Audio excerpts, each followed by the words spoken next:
শেষ ট্রেন। রাত তখন প্রায় 11টা। ছোট্ট রেল স্টেশনটা ফাঁকা হয়ে গেছে। শুধু স্টেশনের একটা বেঞ্চিতে বসে আছে অন্তু। হাতে একটা ব্যাগ, চোখে অনিশ্চয়তা। সে আজ নিজের শহর ছেড়ে চলে যাচ্ছে।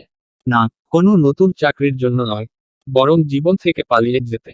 গত কয়েক মাসে তার সবকিছু ওলটপালট হয়ে গেছে। চাকরিটা গেছে, বাবার চিকিৎসার খরচ চালাতে গিয়ে জমিয়ে রাখা টাকাও শেষ, প্রেমিকা তৃণাও ছেড়ে চলে গেছে। কেউ পাশে নেই, তাই ঠিক করলো এক অজানা শহরে গিয়ে নতুন করে শুরু করবে। ট্রেনের হুইসেল বাজলো। অন্তু ব্যাগটা হাতে নিয়ে উঠে দাঁড়ালো।